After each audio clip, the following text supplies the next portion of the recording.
पूर्व माध्यमिक शिष्यवृत्ति परीक्षा 8वीं फरवरी 2024। ठीक है। माध्यम हिंदी प्रथम भाषा वर्ग गणित सेट ए, इसके सभी प्रश्नों के संभाव्य उत्तर जो है आज हम लोग देखने वाले हैं। ठीक है, शॉर्टकट में देखेंगे। सबसे पहले शुरुआत करते हैं। सबसे पहले देखते हैं क्वेश्चन नंबर पहला क्या है। कल्पवृक्ष शब्द में कितने व्यंजन है, पहचानिए। तो कल्पवृक्ष जो है इस व्यंजन में टोटल 6 जो है 6 व्यंजन है, जैसे कि क, ल, प, व, र और छ। इस प्रकार से 6 जो है यहाँ पर व्यंजन है, इसलिए इसका आंसर आएगा पहला। दूसरा, रमेश घूमता हुआ जा रहा है, रेखांकित शब्द के कृदंत का प्रकार पहचानिए। ये 4 ऑप्शन दिए हुए, 4 ऑप्शन में से सही ऑप्शन है वर्तमान कालीन। ठीक है, क्योंकि रमेश घूमता हुआ जा रहा है मतलब ये वर्तमान काल संबंधित है, इसलिए यहाँ आंसर आएगा चौथा वर्तमान कालीन। इसके बाद क्वेश्चन नंबर तीसरा क्या है। 10 है आनंद जिसके, उसको हम लोग दशानन भी कहते हैं, और दूसरा आएगा बहुव्रीहि। ठीक है, इस प्रकार से 2 आंसर आएंगे इसके। क्वेश्चन नंबर चौथा, निम्नलिखित वाक्य में कौन सा विराम चिन्ह बार बार आया हुआ है। कविता, सविता, रुचा। उसके बाद ये जो विराम चिन्ह लगा है यहाँ पर कॉमा लगा हुआ है, इसी को हम लोग हिंदी में बोलते हैं अल्प विराम। ठीक है, इसके बाद क्वेश्चन नंबर 5वां ये देख लेते हैं। निम्नलिखित में से कौन सा व्यक्तिवाचक संज्ञा नहीं है। सिंधु, हिमालय, रोहित, लेखनी। ठीक है, तो लेखनी जो है ये इसका आंसर है चौथा, लेखनी। यह व्यक्तिवाचक संज्ञा नहीं है। इसके बाद देखते हैं, दी गई पंक्तियों में से अलंकार का उचित पर्याय चुनिए बोला गया है। भूप सहस 10 एक ही 12, लगे उठावन टरत नटारा। ये जो है अतिशयोक्ति अलंकार है, ये आपको पता होना चाहिए कि ये अतिशयोक्ति अलंकार है। उसके बाद क्वेश्चन नंबर 7वां, नीचे दिए गए संधि विच्छेद में गलत पर्याय को चुनिए। तो यहाँ पर इसका आंसर आता है सेकंड, तो यहाँ पर जो ऑप्शन नंबर 2 ये इसका आंसर है। इसके बाद देखते हैं क्वेश्चन नंबर 8वां और क्वेश्चन नंबर 9वां। क्वेश्चन नंबर 8वां, वह इतना मूर्ख नहीं है, वाक्य में वाक्य का प्रकार पहचानिए। तो ये जो है एक्चुअली ये वाक्य जो है ये निषेधार्थक वाक्य है, ये आपको पता होना चाहिए। इसके बाद क्वेश्चन नंबर 9वां, नीचे दिए गए वाक्य में काल का प्रकार पहचानिए। सूर्य पहाड़ी के उस पार जा रहा है, मतलब क्रिया क्या है, चालू है। ठीक है, तो अपूर्ण वर्तमान काल, वर्तमान काल, भूतकाल, भविष्य काल। तो आपको पता होना चाहिए कि ये वर्तमान काल जा रहा है, मतलब अपूर्ण वर्तमान काल, मतलब पूर्ण हुआ है क्या, नहीं, इसलिए ऑप्शन नंबर पहला इसका आंसर होगा। उसके बाद क्वेश्चन नंबर 10 देख लेते हैं हम लोग। नीचे दिए गए वाक्य में कर्ता पहचानिए। तो आपको बड़ा आसान प्रश्न पूछा गया है, राम घर जाता है, कर्ता कौन है, राम। ठीक है, इसके बाद निम्न में से महर्षि वाल्मीकि की रचना कौन सी है, यह प्रश्न पूछा गया है। तो यहाँ आपको पता होना चाहिए महर्षि वाल्मीकि इन्होंने जो है रामायण लिखी थी, तो ये आपको अच्छे से पता होना चाहिए। ठीक है, इसके बाद क्वेश्चन नंबर 12, भारत की प्रसिद्ध मुद्रा क्या है, उचित पर्याय पहचानिए। डॉलर, रुपया, पौंड, दिनार। तो इसका भी उत्तर आप सबको परफेक्ट पता होना चाहिए, बिल्कुल भी गलत नहीं होना चाहिए। ठीक है, सभी को पता है कि भारत का जो है प्रसिद्ध मुद्रा क्या है, रुपया। क्वेश्चन नंबर 12 का आंसर आएगा 2। इसके बाद प्रश्न क्रमांक 13 और 15, इसमें एक परिच्छेद दिया हुआ है, जिसको पढ़ना है उस पर आधारित प्रश्न आपको प्रश्नों की उत्तर देना है। तो मैं ये परिच्छेद पढ़ूंगा नहीं। ठीक है, यहाँ पर देखो मैं आपको आंसर बता देता हूँ। रोजी मेरे साथ क्या पीती थी। तो रोजी मेरे साथ क्या पीती थी, पानी, दूध, चाय, कॉफी। ठीक है, रोजी मेरे साथ दूध पीती थी, यहाँ पे लिखा हुआ है देखो, रोजी मेरे साथ दूध पीती थी। तो यहाँ पर जो है ऑप्शन नंबर तीसरा ये आपका आंसर हो जाएगा, दूध। रोजी किस रंग की थी, तो यहाँ पर जो है 14 का आंसर है सफ़ेद रंग की थी। इसके बाद क्वेश्चन नंबर 15 क्या है, किसके बिना हम कहीं नहीं जा सकते। निक्की नेवला, रानी घोड़ी, चिड़िया और रोजी। तो यहाँ पर जो पैराग्राफ आप पढ़ोगे तो आपको पता चल जाएगा कि रोजी जो ये आंसर है इसका, रोजी के बिना हम कहीं नहीं जा सकते। उसके बाद फिर से एक कविता दी हुई है, कविता का नाम है समय का सबसे कहना है, जीवन चलते रहना है, इसको मत बर्बाद करो, सदा काम की बात करो। तो आपको ये रीड करना था, और यहाँ पर जो इस पर आधारित प्रश्न दिए हुए है, ऐसे 16 से लेकर 18 तक के 3 प्रश्न इस कविता पर आधारित दिए। इसके आंसर देख लेते हैं हम लोग, इसके आंसर क्या है। 16, समय सबसे क्या कहता है। समय सबसे क्या कहता है, जीवन चलते रहना चाहिए, ऐसा समय सबसे कहता है। हवाएं क्या समझाती है। 17 क्वेश्चन नंबर, हर पल आगे बढ़ना हमको हवाएं समझाती है। फूल हमें, क्वेश्चन नंबर 18, जो उसी कविता पर आधारित है। फूल हमें क्या संदेश देते हैं? क्वेश्चन नंबर 18, जीवन हंसते रहना चाहिए, ये हमें संदेश देते हैं। इसके बाद क्वेश्चन नंबर 19, अनिवार्य शब्द का योग्य विरुद्धार्थी शब्द पहचानिए। अनिवार्य का विरुद्धार्थी, ठीक है, तो क्या हो जाएगा? अत्याधिक, जरूरत, आवश्यक, वैकल्पिक। यहाँ पर जो है 19 का आंसर आएगा वैकल्पिक, क्योंकि अनिवार्य मतलब ही महत्वपूर्ण, आवश्यक ये होता है, जरूरत का होता है, तो यहाँ पर आएगा आंसर वैकल्पिक, ठीक है। इसके बाद क्वेश्चन नंबर 20, ये देख लेते हैं क्वेश्चन नंबर 20 विथ 21। नीचे दिए गए शब्दों में से शुद्ध शब्दों को पहचानिए। तो शुद्ध शब्द कौन सा है? योगीराज, पक्षीगण, भ्रातागण, महाराजा, ठीक है, तो 20 का आंसर आएगा महाराजा।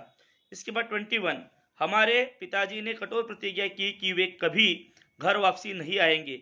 इसके लिए एक अलंकारिक शब्द का प्रयोग वाक्य में पहचानिए। 21 का आंसर आएगा आपका दूसरा, भीष्म प्रतिज्ञा। जैसे कि भीष्म पितामह ने जो प्रतिज्ञा ली थी, हमारे पिताजी ने कठोर प्रतिज्ञा की कि वे कभी घर वापस नहीं आएंगे, उसी प्रकार की इसको बोलते हैं भीष्म प्रतिज्ञा, ठीक है। रात शब्द, इसके बाद 22, रात शब्द का समान अर्थ वाला दो पर्याय पहचानिए। रात को हम लोग रैन, दिवस, निशा, तो रात को हम लोग जो है निशा भी कहते हैं और रैन कहते हैं, ठीक है। दिन और दिवस ये दोनों दिन के लिए होते हैं। तो इस प्रकार से क्वेश्चन नंबर 22 देख लिए। इसके बाद क्वेश्चन नंबर 23, चौकट में दिए गए शब्दों से बनने वाले मुहावरे का उचित पर्याय चुनिए। यहाँ पर जो है 23 में जो है नष्ट भ्रष्ट कर देना, ये जो यहाँ पर इसका उचित पर्याय बनता है, ठीक है। मुहावरों का उचित पर्याय चुनिए। चौकट में दिए गए शब्दों से बनने वाले मुहावरे का उचित पर्याय चुनिए।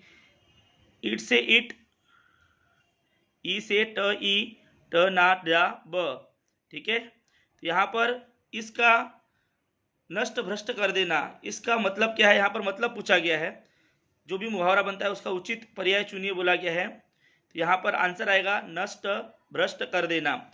क्वेश्चन नंबर 24 और 25 देख लेते हैं। रेल किस भाषा से संबंधित शब्द है? योग्य पर्याय चुनिए। रेल जो है किस भाषा से संबंधित शब्द है, ये आपको पता होना चाहिए। 24 का, क्योंकि रेल की शुरुआत जो अंग्रेजों ने किए थे, इसीलिए रेल जो है अंग्रेजी भाषा से संबंधित है, ये आपको लॉजिक लगाना है। निम्न महीनों में से स्त्रीलिंग पर्यायों में से 2 महीनों के नाम पहचानिए। जून, जनवरी, सितंबर और फरवरी। महीनों में से स्त्रीलिंग पर्यायों में से 2, यहाँ पर स्त्रीलिंग पर्याय है, स्त्रीलिंग पर्यायों में से 2 महीनों के नाम पहचानिए, ठीक है। तो यहाँ पर जो क्वेश्चन नंबर, यहाँ पर तीसरा जनवरी और फरवरी, जिसमें री की मात्रा आ गई वो स्त्रीलिंग हो गया, ऐसा माना जाता है, ठीक है। तो यहाँ पर स्त्रीलिंग पर्यायों में से 2 महीनों के नाम पहचानिए, तो यहाँ पर आएगा जनवरी और फरवरी। इसके बाद की ओर, ठीक है, जो गणित का पोर्शन है, तो यहाँ पर आपको मैं शॉर्टकट में बताऊंगा, सभी कोशिश करूंगा शॉर्टकट में बताने की, ठीक है। तो यहाँ पर 26 का आंसर क्या आएगा? अगर इसको आप मल्टीप्लाई करते हो तो आपको पता है कि इसको इससे मल्टीप्लाई, इसको इससे मल्टीप्लाई करोगे तो आपका आंसर आएगा चौथा, ठीक है। इसके बाद क्या बोला है? क्वेश्चन नंबर 27, किसी गोले का पृष्ठफल 616 वर्ग सेंटीमीटर है, उसके दुगुनी त्रिज्या वाले दूसरे गोले के पृष्ठफल के संबंध में गलत पर्याय निम्न में से कौन सा है, ठीक है। तो यहाँ पर 27 का आंसर आएगा आपका पृष्ठफल 1232 वर्ग सेंटीमीटर होगा या होंगी, ऐसा लिखा गया है, तो ये जो है आपका गलत पर्याय है, बाकी सब सही है। पृष्ठफल 2464 वर्ग सेंटीमीटर होगा, ठीक है, दुगुना त्रिज्या वाला रहेगा, तो पहले वृत्त की तुलना में पृष्ठफल 1848 वर्ग सेंटीमीटर से अधिक होगा, ठीक है। पहले वृत्त के पृष्ठफलों की तुलना में चौगुना अधिक होगा। तो यहाँ पर क्यों चौगुना अधिक होगा बोला? क्योंकि इसकी दुगुना त्रिज्या वाला बताया है, तो दुगुना की जगह 2 त्रिज्या, 2 अगर जो है गोले होंगे, सॉरी 2 जो है यदि वृत्त होंगे तो वो 4 गुना हो जाएंगे, चौगुना अधिक होगा। तो यहाँ पर जो पृष्ठफल 1232 वर्ग सेंटीमीटर, ये आपका आंसर हो जाएगा। इसके बाद क्वेश्चन नंबर जो 28 की ओर चलते हैं हम लोग। क्वेश्चन नंबर 28 क्या बोला है? दिव्या रानी ने एक वस्तु का माप करके उसे 4 प्रकार से नीचे दिए गए पर्यायों में से लेखन किया। उन पर्यायों में से कौन से 2 पर्याय समान हैं? देखो, 12 किलोग्राम, 175 डेकाग्राम, तो डेका, हेक्टो, ये आपको पता होना चाहिए। तो ये 5th क्लास में भी है, 8th क्लास में भी है, स्कॉलरशिप में तो है ही, ठीक है। तो आपको कितना डेका मतलब कितना हेक्टो, और कितना हेक्टो मतलब कितना किलोग्राम, ये सब चीज़ें पता होना चाहिए। तो इसका आंसर है 28 का आंसर है दूसरा, 13 किलोग्राम और 75 ग्राम, ये इसका आंसर है, ठीक है। और 28 हो गया, सॉरी यहाँ पर जो है दूसरा नहीं है, ये है पहला, और चौथा तीसरा 121 हेक्टोग्राम और 75 डेकाग्राम और 12 किलोग्राम और 175 डेकाग्राम। ठीक है, ये इसका आंसर है, मतलब पहला और तीसरा। 29 का यहाँ पर जो है संलग्न वर्ग आकृति MNOP की भुजा 18 सेंटीमीटर है। बिंदु X और Y यह क्रमशः भुजा MP और भुजा NO का मध्य बिंदु है, तो रेखांकित भाग का क्षेत्रफल कितने वर्ग सेंटीमीटर होगा। सबसे पहले आपको क्या करना पड़ेगा, यहाँ पर इसका क्षेत्रफल निकालना पड़ेगा, बाद में इसका क्षेत्रफल निकालना पड़ेगा, और इनमें से माइनस करेंगे तो हमारा आंसर आएगा 29 का आंसर आएगा 162। यहाँ पर जो 30 यहाँ पर एक जो है इक्वेशन दिया हुआ है, एक इक्वेशन दिया हुआ है। यदि इसको आपको सॉल्व करना है तो इसको इन्वर्स करना पड़ेगा। इन्वर्स करते हो तो आपको आंसर मिलेगा पहला। इसके बाद क्वेश्चन नंबर 31 क्या बोला है, किसी मंदिर के वर्गाकृति परिसर की भुजा जो है 40 मीटर है। किसी मंदिर के वर्गाकृति परिसर मतलब वर्गाकार जो एक परिसर है उसकी भुजा जो 40 मीटर है। उस प्रत्येक भुजा को लगकर उस भुजा इतनी ही समान भुजा वाली त्रिभुजाकार बगीचा है। ठीक है, उसके बाजू में उस बगीचे के बाहरी भाग से जाने वाले रास्ते के बाहरी बाजू से कांटे वाली तार के 5 फेरे लगवाने का खर्च प्रति मीटर 80 रुपये के दर से कुल कितना खर्च होगा। सबसे पहले आपको क्या करना पड़ेगा, यहाँ पर इनका क्षेत्रफल निकालना पड़ेगा और क्षेत्रफल निकाल के उसको इंटू 5 करना पड़ेगा, और इंटू 5 करने के बाद प्रति मीटर जो उसका दर है उससे उसको मल्टीप्लाई करना पड़ेगा, तो आपका आंसर मिल जाएगा। ठीक है, तो यहाँ पर 31 का आंसर आ जाएगा आपका ऑप्शन नंबर चौथा 1,28,000। ठीक है, तो यहाँ पर मैं आपको एक्सप्लेन कर दिया शॉर्टकट में, अभी इसका और भी डिटेल एक्सप्लेन करेंगे। 32 साधारण ब्याज की पद्धति में 5% प्रति वर्ष की दर से 9700 रुपये निवेश करने पर बैंक के द्वारा 4 वर्ष पश्चात जितनी रकम वापस प्राप्त होंगी उतनी ही रकम 2.5 वर्ष में प्राप्त करने के लिए कितने प्रतिशत ब्याज दर से बढ़ोतरी करनी होंगी। तो यहाँ पर 32 का आंसर आ जाएगा आपका पहला 8% से। ठीक है, क्यों, क्योंकि यहाँ पर जो है क्या बोला है कि 4 वर्ष और ये 2.5 वर्ष मतलब उसका आधा प्लस और 1 का आधा, तो इसके आधार पे जो हमको यहाँ पर निकालना पड़ेगा। तो यहाँ पर आंसर आएगा आपका 8% निकालना आपको अच्छे से आता है, और यहाँ साधारण ब्याज ही निकालना है। सिर्फ इतना बोला गया है कि 5 साधारण ब्याज की पद्धति में 5% प्रति वर्ष के दर से 9700 रुपये निवेश करने पर बैंक के द्वारा 4 वर्ष पश्चात जितनी रकम वापस होंगी उतनी ही रकम 2.5 वर्ष में प्राप्त करने के लिए कितने प्रतिशत ब्याज दर में बढ़ोतरी करनी होगी।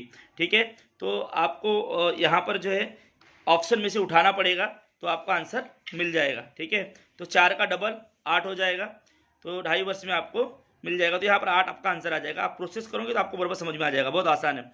इसके बाद 33 का आंसर क्या आएगा, यहाँ पर एक इक्वेशन दिया हुआ है और ये दूसरा इक्वेशन दिया है, हो तो 4xy इक्वल टू क्या होगा ये पूछा है। अगर आप इसको सॉल्व करोगे तो 100% आपका आंसर मिल जाएगा। तो 4xy इक्वल टू कितना, तो 33 का आंसर आपका आएगा चौथा 120। ठीक है, अब एक क्वेश्चन नंबर 34 देखते। क्वेश्चन नंबर 34 क्या बोला है, एक त्रिभुज के शीर्ष बिंदु वृत्त की परिधि पर परस्पर समान दूरी पर होकर उसके वृत्त केंद्र बिंदु से सभी का अंतर जो 14 सेंटीमीटर है, इससे उस त्रिभुज की मध्य का कितने सेंटीमीटर होगी, उस त्रिभुज की मध्य का कितने सेंटीमीटर होंगी ये पूछा गया है। तो इस प्रश्न का आंसर आता है आपका तीसरा 21। ये भी जो है आपको एक्सप्लेन किया गया था। अगर आप इसको बाय प्रोसेस करते हो, एक त्रिभुज का जो शीर्ष बिंदु है वृत्त की परिधि पर, वृत्त की परिधि मतलब आपको पता होना चाहिए कि वृत्त की परिधि मतलब वो वृत्त का आसपास का सर्कमफेरेंस जो है उसको परिधि बोलते हैं, पर परस्पर समान दूरी पर होकर उसके वृत्त केंद्र बिंदु से सभी का अंतर जो है 14 सेंटीमीटर है। ठीक है, इसमें वृत्त की मध्य का कितनी सेंटीमीटर होंगी ये पूछा है, तो इसका आंसर था 21।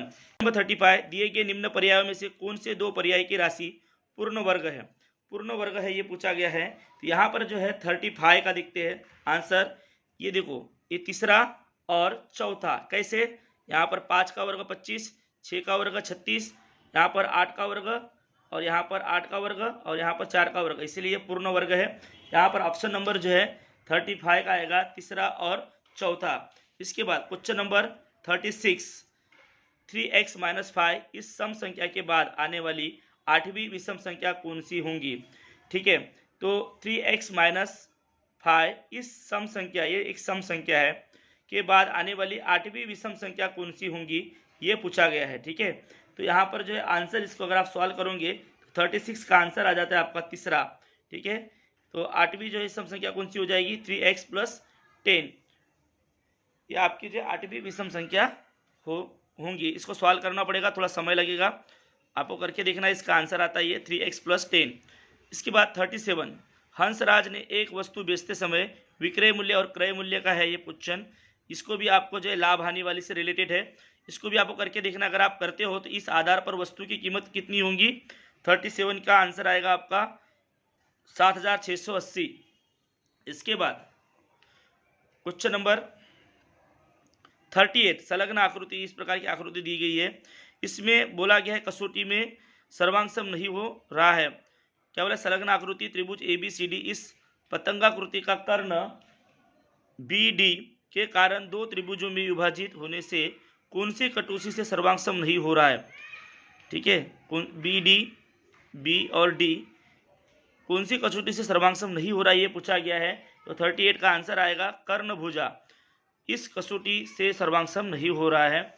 इसके बाद 39 और 40 देख लेते हैं। क्या बोला है, इकबाल के पास 28,500 रुपये है, उसके पास कुछ 2,000 और कुछ 500 रुपये के दो प्रकार के नोट है। तो मान लो कि आप 2,000 के X नोट है और 500 के X नोट है।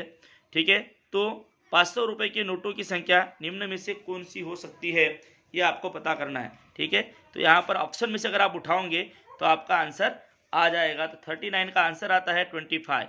क्या बोला है, तो 500 रुपये के नोटों की संख्या निम्न में से कौन सी है, तो 25 × 500 करोगे। ठीक है, उसके बाद 2,000 की नोट बाकी ले लो तो आपका आंसर मिल जाएगा। ठीक है, इसके बाद यहाँ पर जो है क्या दिया है, √1 - k/25 = 4/5 हो तो k का मान कितना है। ठीक है, ये आपको निकालना है। बाय प्रोसेस आप करोगे तो आपका आंसर मिल जाएगा। इसका आंसर है 9। इसके बाद देखते हैं हम लोग क्वेश्चन नंबर 41।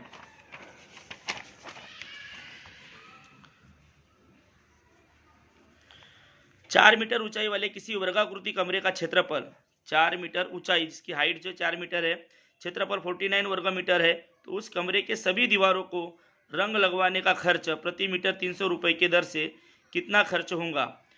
ठीक है, 4 मीटर ऊंचाई वाले किसी वर्गाकृति कमरे का क्षेत्रफल 49 वर्ग मीटर है, क्षेत्रफल 49 वर्ग मीटर है।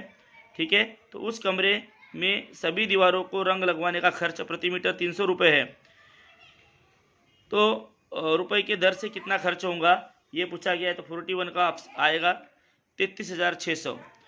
इसके बाद 42 का आंसर देख लेते हैं हम लोग। 42 का आंसर क्या आएगा, हानि के 4 गुना विक्रय कीमत पर होने वाले व्यवहार में से विक्रेता को होने वाली हानि कितने प्रतिशत होंगी।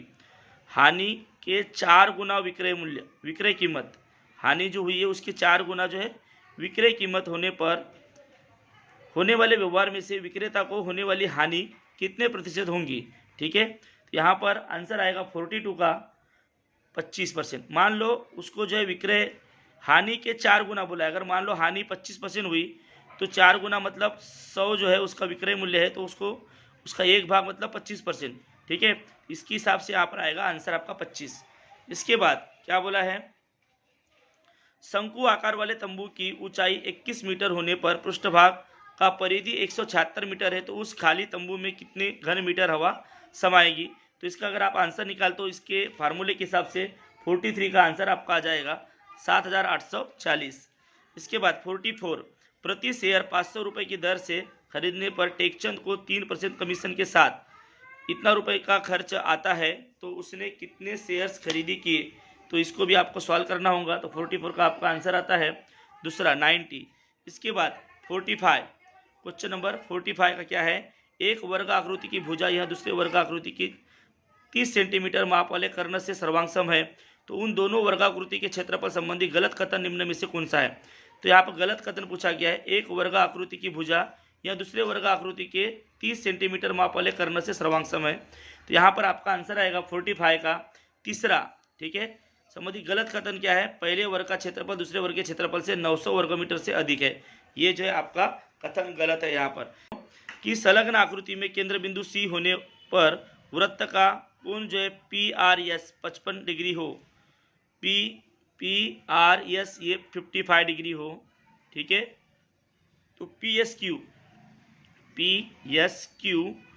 PSQ मतलब ये दोनों भी, ठीक है, ये कितना होगा ये पूछा गया है। तो अगर आप निकालते हो तो आपका आंसर मिल जाएगा। क्या कितना हो जाएगा, जैसे कि यहाँ पर 46 का आंसर आपका आएगा, चौथा 35।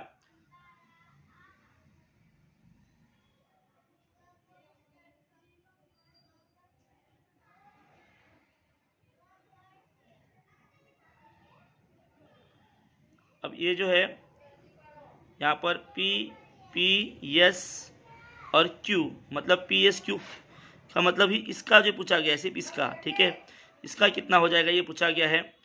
तो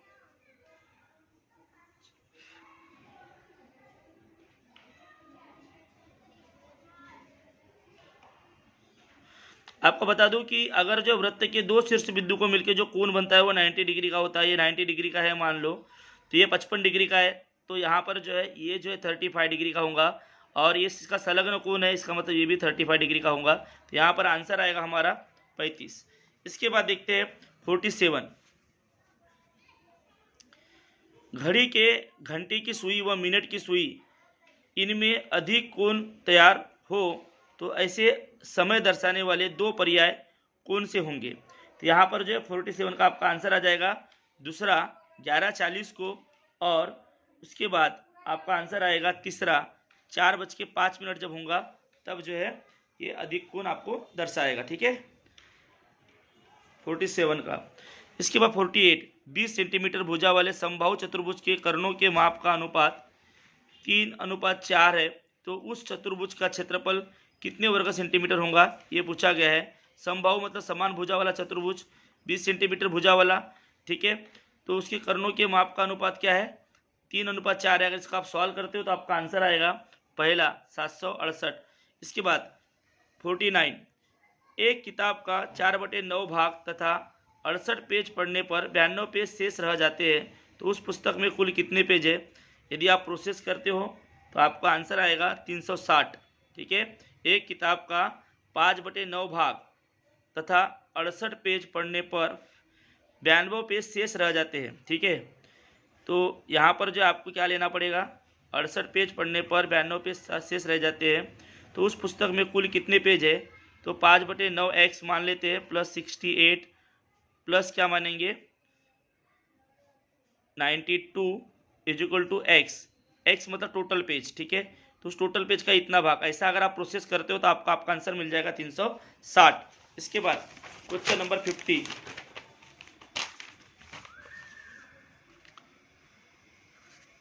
क्वेश्चन नंबर 50 में ग्राफ दिया हुआ है, ठीक है, दिए गए संयुक्त स्तंभालेख में जो है कक्षा नियाय उपस्थिति दर्शाई गई है। आलेख का निरीक्षण करके प्रश्नों के उत्तर हल करें। प्रमाण दिया है y अक्ष पर 1 सेंटीमीटर बराबर 2 लड़के लड़कियां। बहुत ही आसान होता है ये ग्राफ वाला, ठीक है।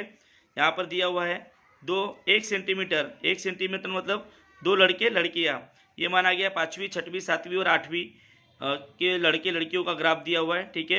यहाँ पर लड़कों का ग्राफ ये है और लड़कियों का ग्राफ ये है। 5 वर्ष पूर्व माँ की आयु लड़की की आयु से दुगुना होंगी। 5 वर्ष पहले माँ की आयु लड़की की आयु से दुगुना होंगी 5 साल पहले, तथा उसके आज की आयु 11:6 के अनुपात में हो, तो 5 साल बाद दोनों के आयु में कितने वर्ष का अंतर होगा ये पूछा गया है, ठीक है। आज की आयु में जितना अंतर है उतना 5 साल बाद भी होगा, राइट। तो 55 का आंसर आता है यहाँ पर दूसरा 25। a + b = 13 और ab = 36 हो तो a का स्क्वायर प्लस b का स्क्वायर इक्वल टू कितना होगा। तो इसको अगर आप सॉल्व करते हो तो 56 का आंसर आएगा तीसरा 97। निम्नलिखित में से 2 गलत कथन चुनिए, ये पूछा गया है। निम्नलिखित में से 2 गलत कथन चुनते हो आप तो यहाँ पर जो है सभी पूर्णांक संख्या या निश्चित संख्या नहीं होती, सभी परिमेय संख्या या पूर्णांक संख्या होती है, ठीक है। सभी परिमेय संख्या या पूर्णांक संख्या होती है, सभी परिमेय संख्या या पूर्णांक संख्या होती है।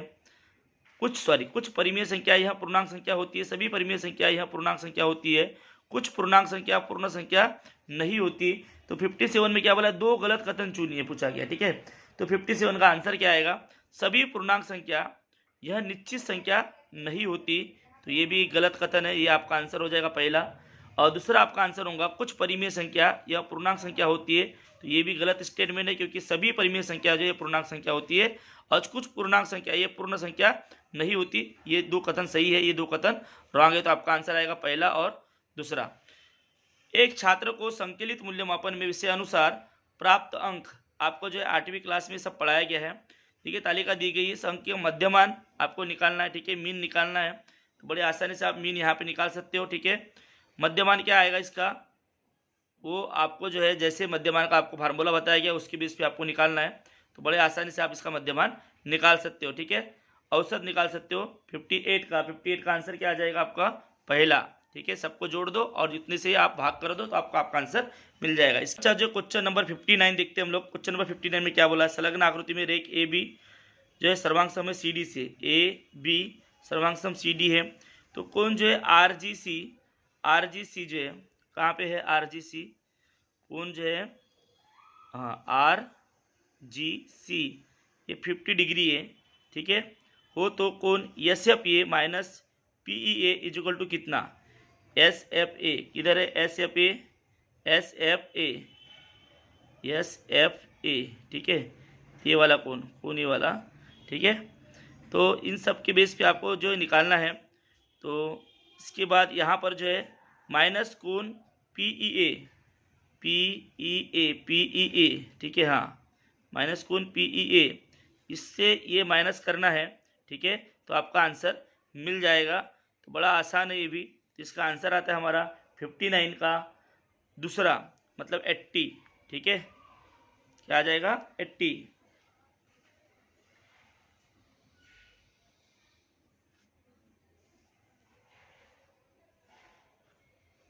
इसके बाद यहाँ पर जो है एक एक्सप्रेशन दिया है इक्वल टू कितना, ये पूछा गया है 4a 4b माइनस 2b। सब यहाँ पर जो है काटा पीटी करना है आपको, ठीक है। जितना काट सकते हो उतना काटना है, जो बचेगा वो आपका आंसर हो जाएगा। तो 60 में जो है इसका आंसर आता है 60 का चौथा a प्लस 4b माइनस 8, ठीक है। इसके बाद 61 में आपको परसेंट निकालना है तथा चक्रवर्ती ब्याज में कितने रुपए का अंतर होगा, इसका साधारण ब्याज भी निकालना है और चक्रवर्ती ब्याज भी निकालना है। दोनों में क्या अंतर होगा वो आपको बताना है। तो यहाँ पर जो 61 का आंसर आता है हमारा पहला 12.5, ठीक है। तो ये आपको भी खुद से करके देखना है। तो आपका आंसर आएगा 12.5। इसके बाद 62 प्रिया और निशा का औसत वजन जो है 29 किलोग्राम है।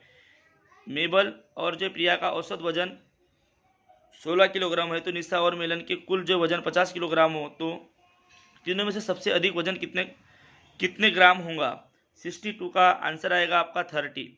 क्या बोला है, प्रिया और निशा का औसत वजन कितना है 29, मतलब दोनों का 29 ले लेते हैं हम लोग, ठीक है।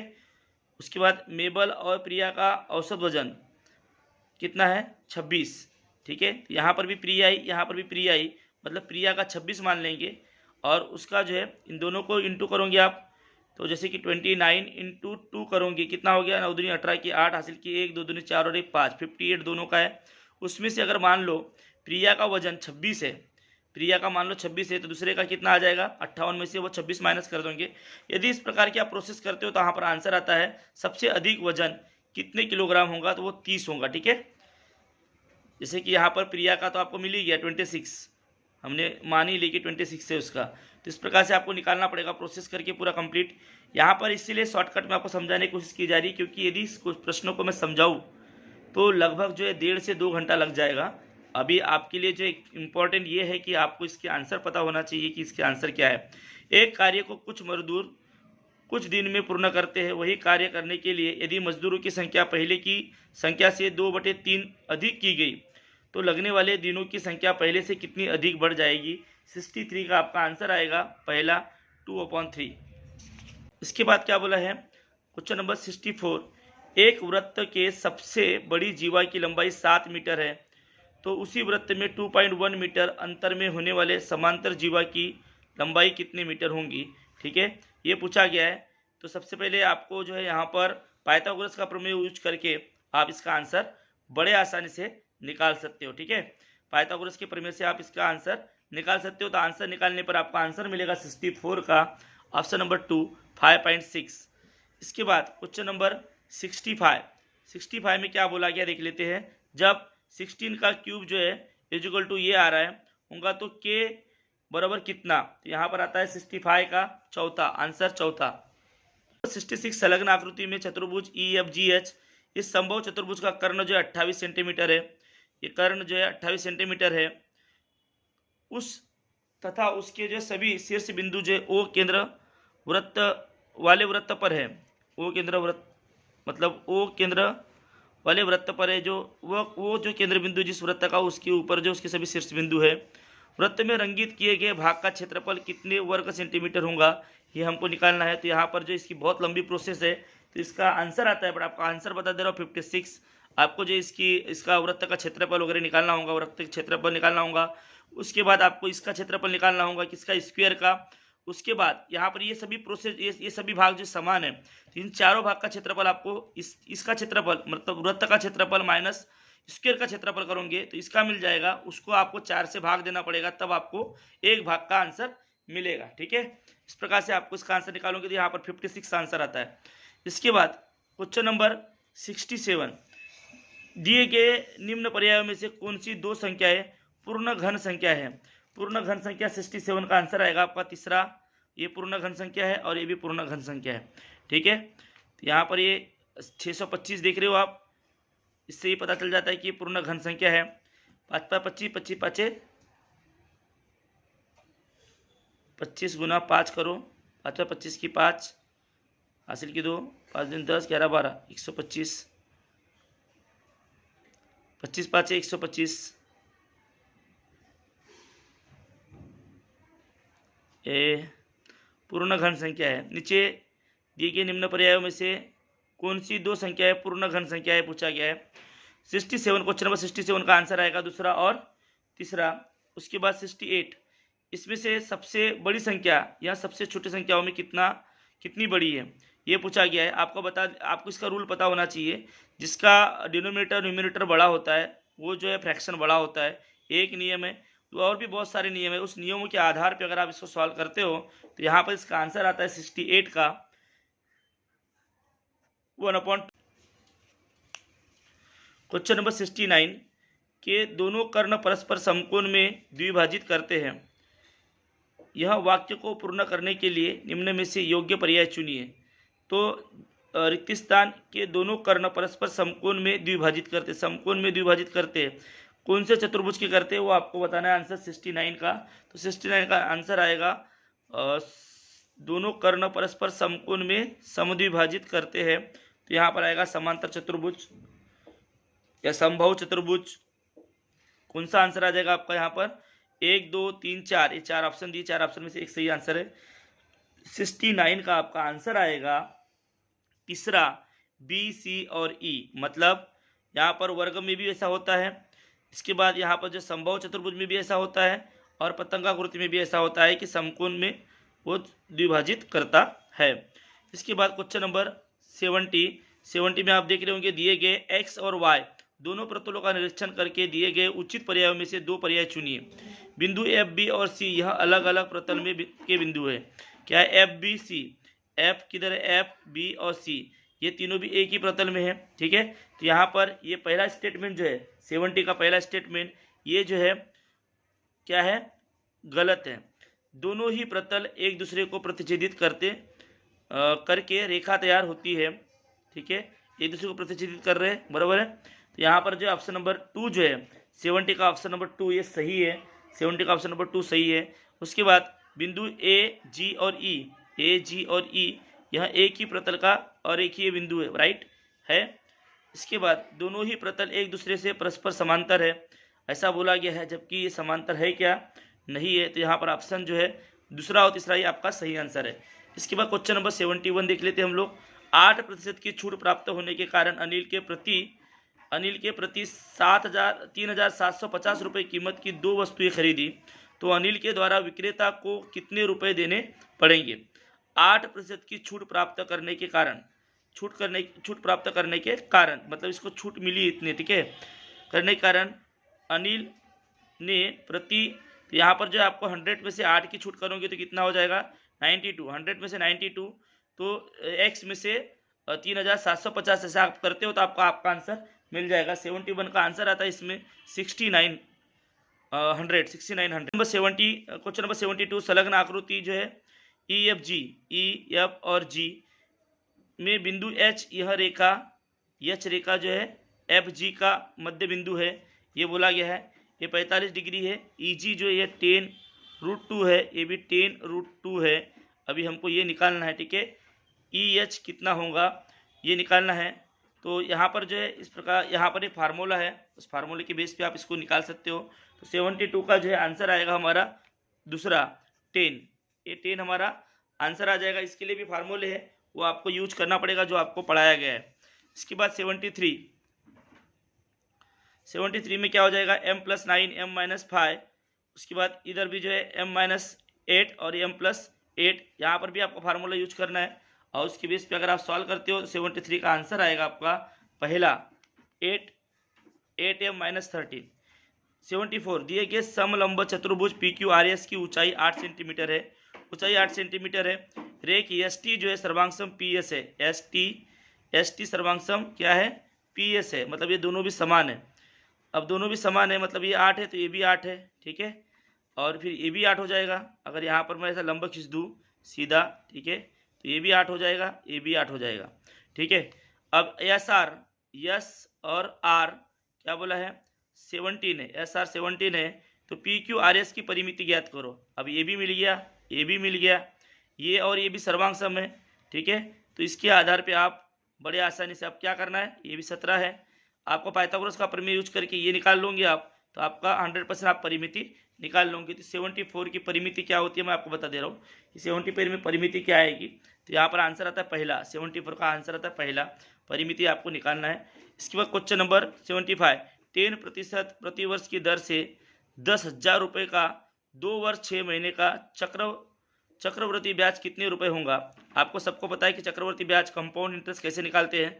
अगर आप कंपाउंड इंटरेस्ट निकालते हो, ठीक है, जैसे कि आपको पता है 8th के सिलेबस में भी है, साथ ही साथ स्कॉलरशिप के सिलेबस में आपको पढ़ाया गया है, उसके बेस पे अगर आप निकालते हो, ठीक है, तो आपको जो है यहाँ पर आंसर मिलेगा 75 का ऑप्शन नंबर चौथा। चक्रवर्ती ब्याज कितने रुपए होगा, तो ऑप्शन नंबर चौथा। इसमें क्या करना पड़ता है, 1 साल का ब्याज निकालोगे, उस 1 साल का ब्याज प्लस मूलधन कर दोगे, और उसके ऊपर जो ब्याज निकलेगा उस ब्याज को प्लस जो है जो ब्याज पहले 1 साल का निकला था उसमें प्लस कर दोगे आप, तो आपको आपका आंसर मिल जाएगा। इसकी प्रोसेस आपको अच्छे से पता है, इसका फार्मूला भी आपको अच्छे से पता है, उसकी बेस पे निकालोगे तो 2705 इसका आंसर आएगा। इस प्रकार से फाइनली हमने जो 2024 फरवरी का जो क्वेश्चन पेपर है, पहला क्वेश्चन पेपर, इसकी पूरी आंसर की कंप्लीटली देख चुके हम लोग, किस क्वेश्चन का आंसर क्या आएगा। ये संभावित आंसर की है, इसमें लगभग जो है 99% पॉसिबिलिटी है कि इसका यही आंसर आएगा।